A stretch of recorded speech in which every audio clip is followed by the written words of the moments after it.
ರಾಜ್ಯ ರಾಜಕಾರಣದಲ್ಲಿ ಚೊಂಬಿನ ಪಾಲಿಟಿಕ್ಸ್ ವ್ಯಾಪಕ ಸದ್ದನ್ನ ಮಾಡ್ತಾ ಇದೆ. ಈ ಚೊಂಬು ಪಾಲಿಟಿಕ್ಸ್ ನಡುವೆ ಬಡಿಗೆಯ ವಿಚಾರ ಕೂಡ ಮುನ್ನೆಲೆಗೆ ಬಂದಿರುವಂತದ್ದು. ಚೊಂಬು ಪಾಲಿಟಿಕ್ಸ್ ಮಧ್ಯೆ ಬಡಿಗೆ ಫೈಟ್.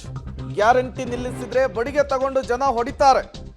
ಸರ್ಕಾರಕ್ಕೆ ಎಚ್ಚರಿಕೆಯನ್ನು ಕೊಟ್ಟಿದ್ದಾರೆ ಬಿಜೆಪಿಯ ರಾಜ್ಯಾಧ್ಯಕ್ಷ BY ವಿಜಯೇಂದ್ರ. ಗ್ಯಾರಂಟಿ ಹೆಸರು ಹೇಳಿಕೊಂಡು ಕಾಂಗ್ರೆಸ್ 23ರಲ್ಲಿ ಅಧಿಕಾರಕ್ಕೆ ಬಂದಿದೆ. ಗ್ಯಾರಂಟಿ ನಿಲ್ಲಿಸಿದ್ರೆ ಜನ ರೊಚ್ಚಿಗೆ ಹೇಳ್ತಾರೆ, ಹುಷಾರ್ ಅಂತ ಹೇಳಿ ಎಚ್ಚರಿಕೆ ಕೊಟ್ಟಿದ್ದಾರೆ. ಮೈಸೂರಿನಲ್ಲಿ ಬಿಜೆಪಿಯ ರಾಜ್ಯಾಧ್ಯಕ್ಷ ವಿಜಯೇಂದ್ರ ಅವರು ಕೊಟ್ಟಂತಹ ಹೇಳಿಕೆ.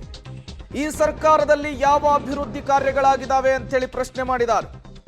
ಒಂದೇ ಒಂದು ನಯಾ ಪೈಸೆ ಕೂಡ ಬಿಡುಗಡೆಯಾಗಿದೆಯಾ? ಸರ್ಕಾರಕ್ಕೆ ಪ್ರಶ್ನೆಯನ್ನ ಮಾಡಿದ್ದಾರೆ ಬಿಜೆಪಿಯ ರಾಜ್ಯಾಧ್ಯಕ್ಷ ವಿಜಯೇಂದ್ರ ಅವರು. ಗ್ಯಾರಂಟಿಯನ್ನೇ ಇಟ್ಕೊಂಡು ಕಾಂಗ್ರೆಸ್ ಲೋಕಸಮರಕ್ಕೆ ಸಜ್ಜಾಗ್ತಾ ಇದೆ. ಅದೇ ಗ್ಯಾರಂಟಿ ವಿಚಾರವನ್ನ ಪ್ರಶ್ನೆ ಮಾಡಿದ್ದಾರೆ ವಿಜಯೇಂದ್ರ ಅವರು. ಸಂದರ್ಭದಲ್ಲಿ ಯುವ ಅಧ್ಯಕ್ಷ ನಲ್ಪಾಡೆನೆ ಕೊನೆ ಕ್ಷಣದಲ್ಲಿ ಚೊಂಬಿಡ್ಕೊಂಡು ರಸ್ತೆಗೆ ಹೋಗುವಂತ ಕೆಲಸವನ್ನ ಮಾಡಿದ್ದಾರೆ.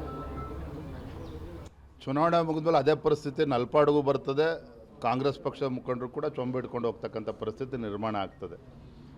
ಏನು ರಾಜ್ಯದಲ್ಲಿ ಇವತ್ತು ವಾತಾವರಣ ನೋಡ್ತಾ ಇದ್ದರೆ ದಿನೇ ಇವತ್ತು ನರೇಂದ್ರ ಮೋದಿಜಿಯವ್ರ ಪರವಾಗಿ BJP JDS ಪಕ್ಷದ ಪರವಾಗಿ ವಾತಾವರಣ ಇನ್ನೂ ಹೆಚ್ಚಾಗ್ತಾ ಇದೆ.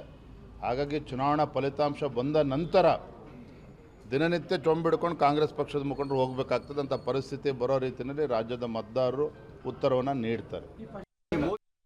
ನೋಡಿ, ಮೊದಲ ಹಂತದ ಚುನಾವಣೆಗೆ 5 ದಿನ ಬಾಕಿ ಇದೆ. ಈ ಬೆನ್ನಲ್ಲೇ ಗ್ಯಾರಂಟಿ ವಿಚಾರ ಮತ್ತೊಮ್ಮೆ ಮಗದೊಮ್ಮೆ ಪ್ರಸ್ತಾಪವಾಗ್ತಾ ಇದೆ. ಗ್ಯಾರಂಟಿಯನ್ನೊಳಗೊಂಡಂತಹ ಈಗಾಗಲೇ ಮ್ಯಾನಿಫೆಸ್ಟೋವನ್ನು ಕಾಂಗ್ರೆಸ್ ರಿಲೀಸ್ ಮಾಡಿದೆ. ಗ್ಯಾರಂಟಿ ಮೂಲಕವೇ ಈ ಬಾರಿಯ ಚುನಾವಣೆಯನ್ನು ಫೇಸ್ ಮಾಡಲಿಕ್ಕೆ ಮುಂದಾಗ್ತಾ ಇದೆ. ಬಿಜೆಪಿಗರು ಪದೇ ಹೇಳ್ತಾ ಇರುವಂತಹದ್ದು ಚುನಾವಣೆಯ ನಂತರ ಗ್ಯಾರಂಟಿಯನ್ನು ನಿಲ್ಲಿಸಲಾಗುತ್ತೆ ಎನ್ನುವಂತಹ ವಿಚಾರ. ಅದೇ ವಿಚಾರವನ್ನ ಇವತ್ತು ಬಿಜೆಪಿಯ ರಾಜ್ಯಾಧ್ಯಕ್ಷ BY ವಿಜಯೇಂದ್ರ ಅವರು ಪ್ರಸ್ತಾಪಿಸಿದ್ದಾರೆ. ಒಂದು ವೇಳೆ ಇವರು ಗ್ಯಾರಂಟಿ ನಿಲ್ಲಿಸಿದ್ದೇ ಆದರೆ ಜನ ಬಡಿಗೆ ಹಿಡಿದು ಬೀದಿಗಿಳಿತಾರೆ, ರೊಚ್ಚಿಗೆ ಹೇಳ್ತಾರೆ ಎನ್ನುವಂತಹ ಹೇಳಿಕೆಯನ್ನು ಕೊಡುವ ಮೂಲಕ ಕಾಂಗ್ರೆಸ್ ನಾಯಕರುಗಳಿಗೆ, ಕಾಂಗ್ರೆಸ್ನ ಗ್ಯಾರಂಟಿ ಯೋಜನೆಗಳಿಗೆ ಎಚ್ಚರಿಸುವಂತಹ ಕೆಲಸವನ್ನ ಮೈಸೂರಿನಲ್ಲಿ BY ವಿಜಯೇಂದ್ರ ಅವರು ಮಾಡಿರುವಂಥದ್ದು. 2 ದಿನಗಳ ಕಾಲ BY ವಿಜಯೇಂದ್ರ ಮೈಸೂರು ಚಾಮರಾಜನಗರ ಪ್ರವಾಸದಲ್ಲಿ ಬ್ಯುಸಿಯಾಗಿದ್ದಾರೆ. ಮೈಸೂರಿನಲ್ಲಿಯೇ ಮಾತನಾಡಿರುವಂತಹದ್ದು ವಿಜಯೇಂದ್ರ ಅವರು. ಕಾಂಗ್ರೆಸ್ನ ಗ್ಯಾರಂಟಿ ವಿಚಾರಗಳನ್ನು ಪ್ರಸ್ತಾಪಿಸಿ ಕಾಂಗ್ರೆಸ್ನ ನಾಯಕರಿಗೆ ತಿವಿಯುವಂತಹ ಕೆಲಸವನ್ನ ಮಾಡಿದ್ದಾರೆ, ತಿರುಗೇಟು ಕೊಡುವಂತಹ ಕೆಲಸವನ್ನ ಮಾಡ್ತಾ ಇದ್ದಾರೆ BY ವಿಜಯೇಂದ್ರ ಅವರು.